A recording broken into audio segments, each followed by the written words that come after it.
Hello students, मैं Robin Gupta, lecturer mathematics MGHM inter college Maharara Etah से आप सभी लोगों का एक बार फिर स्वागत करता हूं। आज मैं शुरुआत करता हूं चैप्टर 5 की प्रश्नावली 5.1, जिसमें सततता यानी कि कंटिन्यूटी से संबंधित क्वेश्चंस हैं, वो आपको मैं करवाऊंगा। प्रश्नावली 5.1।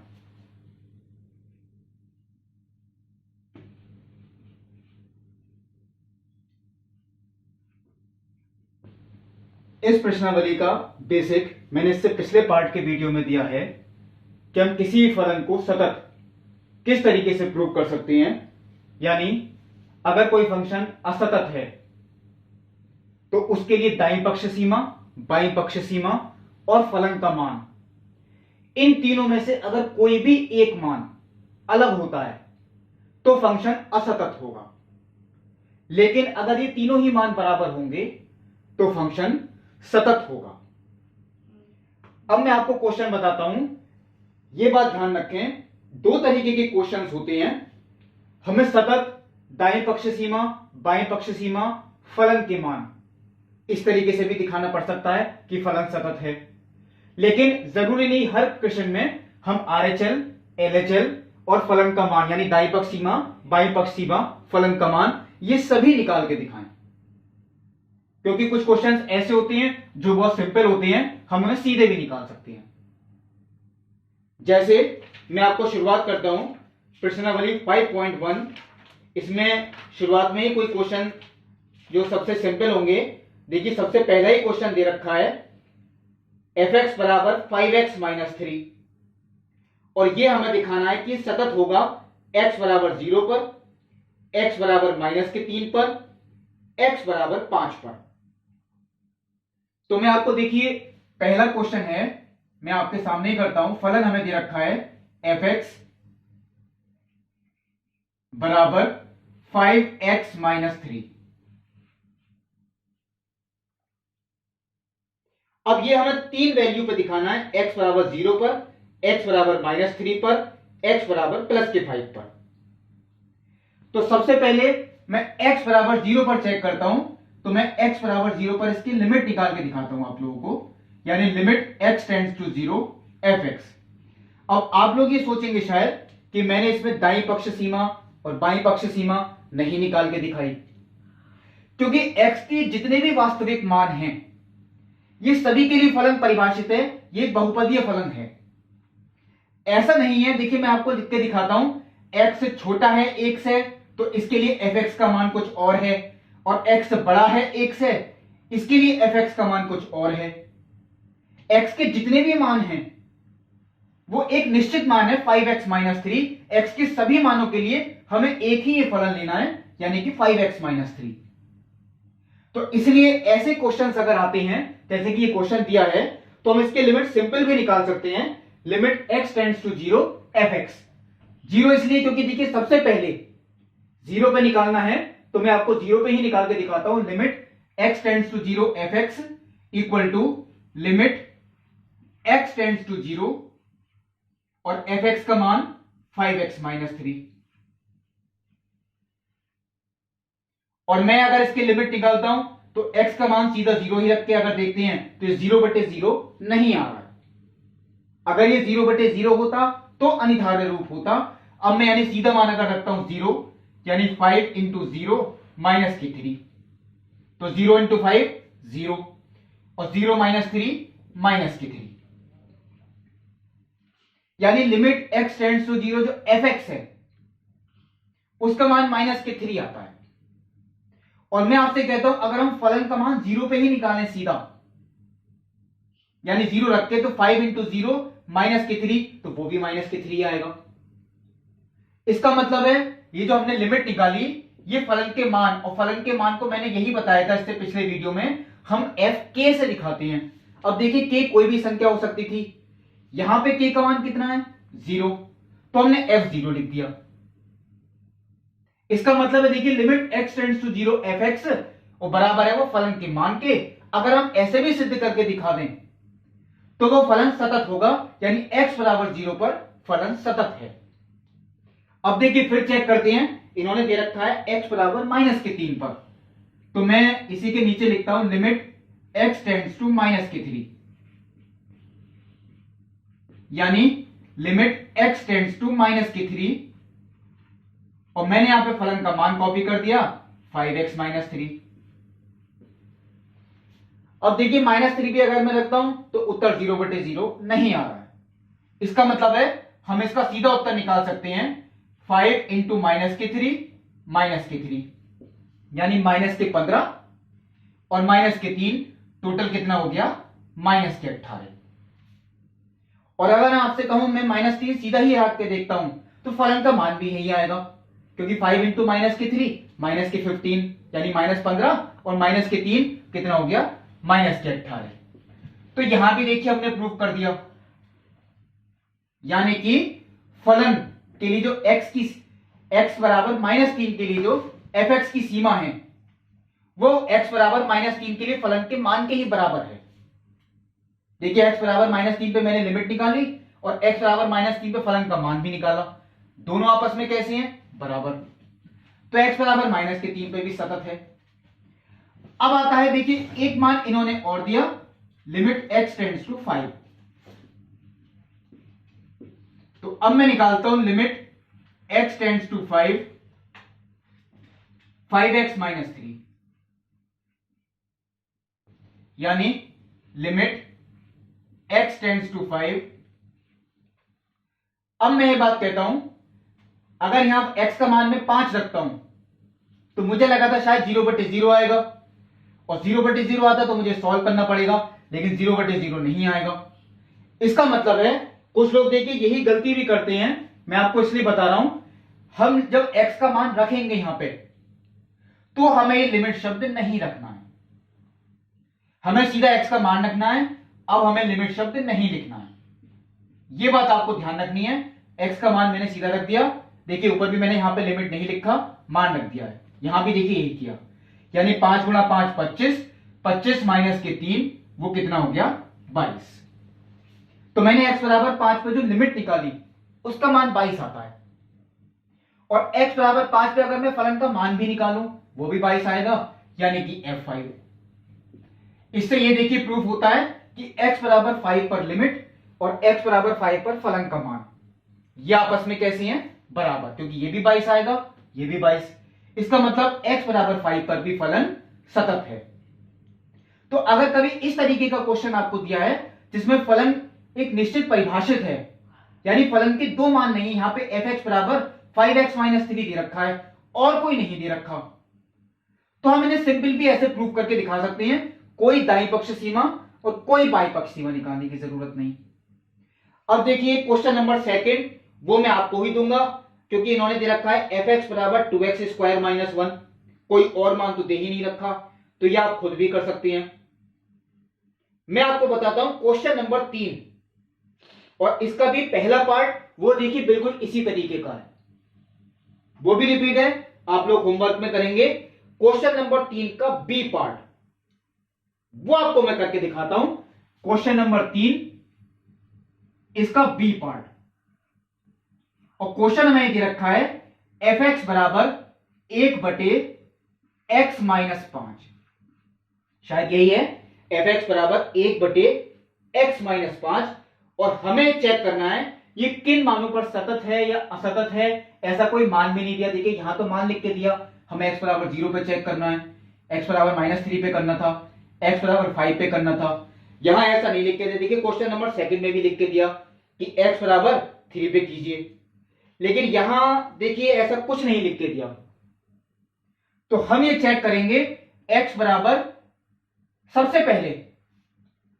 अगर मैं यहां 5 रखता हूं तो 5 - 5 कितना हो गया 0, और 1/0 कितना हो गया अनंत, यानी ये 5 पे फलन अपरिभाषित है। और मैंने बताया था x का कोई भी मान जिस पे ये फलन परिभाषित हो तो हम चलिए चेक करेंगे कि ये फलन क्या है, लेकिन अगर ये x बराबर 5 पर अपरिभाषित है तो हम x बराबर 5 पर इसी क्वेश्चन में RHL और LHL दोनों निकालेंगे, क्योंकि ये 1/5 - 5 1/0, और 1/0 का मतलब अनंत। तो अगर कोई भी वैल्यू आपको x की ऐसी लगती है जिसमें फलन का मान अनंत आता है, तो उसे आप चेक करके देखें RHL और LHL से x बराबर 5 के लिए, बाकी किसी के लिए नहीं, केवल x बराबर 5 के लिए। तो देखिए मैं आपके सामने ही लिखता हूं, x बराबर 5 पर दाईं पक्ष सीमा, ये मैंने यहां लिखा, देखिए x बराबर 5 पर दाईं पक्ष सीमा। और देखिए ठीक इसके बराबर में ही मैं आपको लिख के दिखाता हूं, x बराबर 5 पर बाईं पक्ष सीमा।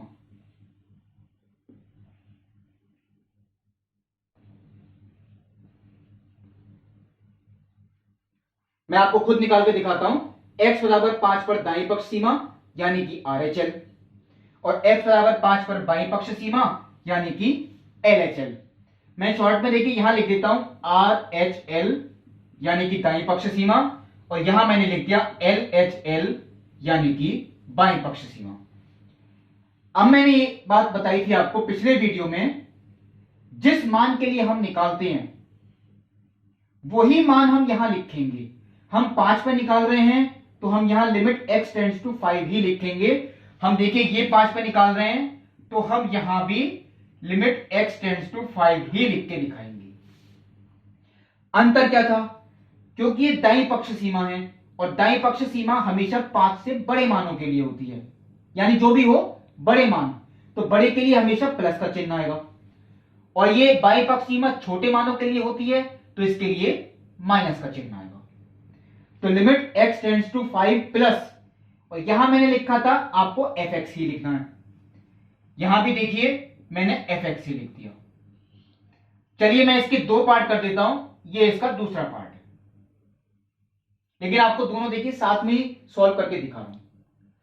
ये देखिए अब मैंने आपको बताई थी बात, ठीक अगले स्टेप में जब हम ये काम कंप्लीट कर लेंगे तो हर क्वेश्चन में यहां लिमिट h टेंड्स टू 0 ही आएगा, और यहां भी लिमिट h टेंड्स टू 0 ही आएगा हर क्वेश्चन में। यहां भले ही 0 हो या कोई और संख्या हो, यहां हमेशा 0 ही आएगा, क्योंकि h वो मान होता है जो 0 के बहुत नजदीक होता है, यानी जैसे 0.001, तो h टेंड्स टू 0 यानी 0 की तरफ अग्रसर। और मैंने बताया था इसके बाद इस x का मान कैसे निकालते हैं, कई लोग इसमें भी कंफ्यूज होते हैं। तो इस वाले x का मान हम निकालेंगे 5 प्लस h, वो यहां से देख के ही निकाल सकते हैं। देखिए 5 प्लस यहां लिखा है, मैंने यहां लिख दिया 5 प्लस, केवल h आपको लिखना है। इसका मतलब ये है कि 5 से बड़ी संख्याएं तो 5 प्लस h।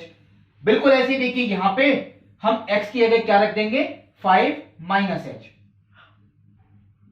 ये देखिए ये हो गई 5 माइनस h। अब आती है आगे का step, limit h tends to 0, यहां तक हम लिख चुके, limit h tends to 0 5 minus h। अब मुझे इसका मान निकालना सीखना है। वो किस तरीके से सीखें, तो लिमिट h टेंड्स टू 0। अब कुछ लोग देखिए इसमें भी कंफ्यूज होते हैं कि इसका मान किस तरीके से निकालें। ये fx है और fx आपको ये दे रखा है, ये पूरा जो मान होता है ये x का होता है।